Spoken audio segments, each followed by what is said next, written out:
Assalamualaikum warahmatullahi wabarakatuh. Perkenalkan, nama saya Ines Guslini.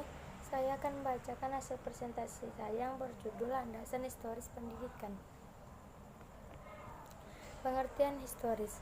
Sejarah atau historis adalah keadaan masa lampau dengan segala macam atau kejadian atau kegiatan yang didasari oleh konsep-konsep tertentu. Pendidikan pada zaman purba sampai Belanda. Yang pertama, zaman purba.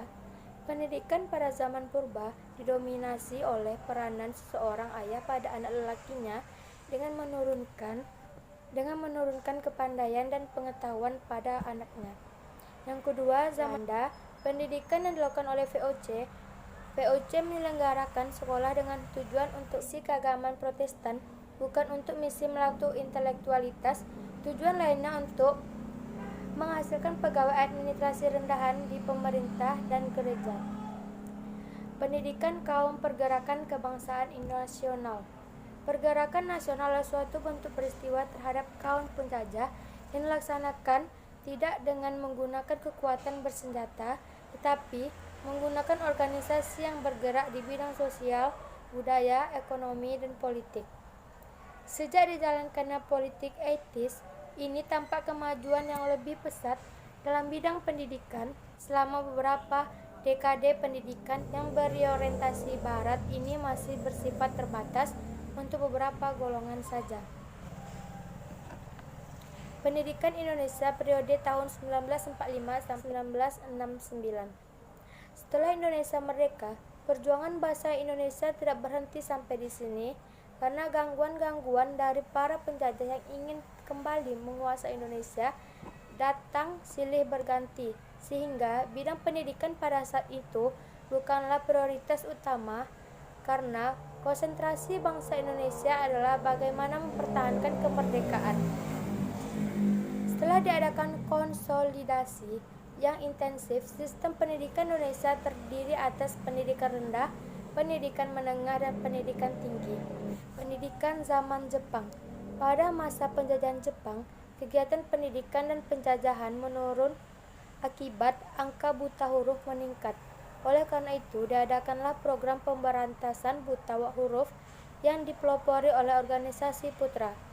Jepang telah menghapuskan dualisme pendidikan dari penjajahan Belanda yang menggantikannya dengan pendidikan yang sama bagi semua orang. Pendidikan memiliki implikasi luas terutama bagi sistem pendidikan di era kemerdekaan. Hal-hal tersebut antara lain: yang pertama, dijadikan bahasa Indonesia sebagai bahasa resmi pendidikan. Yang kedua, adanya integrasi sistem pendidikan dengan dihapuskannya sistem pendidikan berdasarkan kelas sosial di era penjajahan Belanda. Sistem pendidikan nasional berdasarkan Undang-Undang Nomor 20 Tahun 2003. Pendidikan adalah usaha sadar dan terencana untuk mewujudkan suasana belajar dan proses pembelajaran agar peserta didik secara aktif mengembangkan potensi dirinya untuk memiliki kekuatan spiritual, keagamaan, pengendalian diri, kepribadian, kecerdasan, serta keterampilan yang diperlukan dirinya. Masyarakat, bangsa, dan negara. Pendidikan nasional merupakan satu keseluruhan yang terpadu dari semua satuan dan kegiatan pendidikan yang saling berkaitan untuk mengusahakan tercapainya tujuan pendidikan nasional.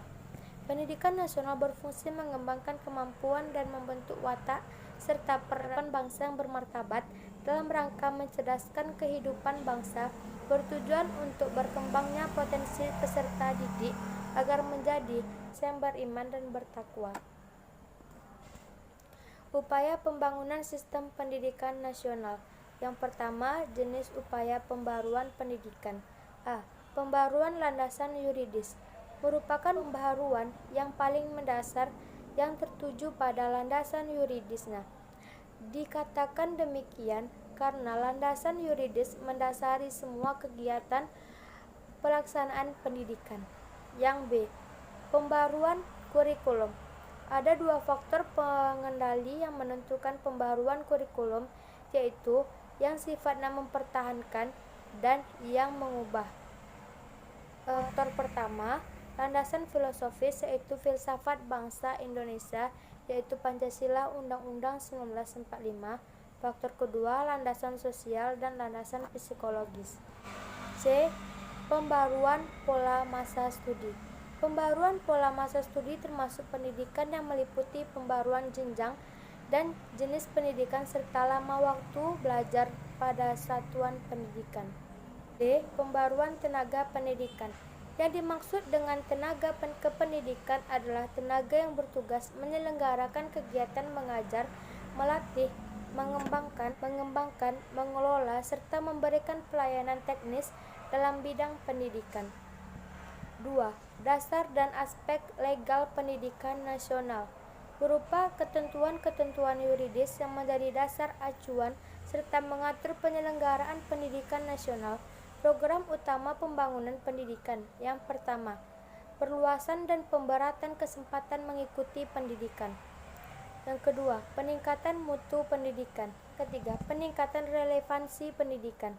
Yang keempat, peningkatan efisiensi dan efektivitas pendidikan. Yang kelima, pengembangan kebudayaan. Dan yang keenam, pembinaan generasi muda. Sekian hasil presentasi saya. Jika ada salah kata, saya minta maaf. Wassalamualaikum warahmatullahi wabarakatuh.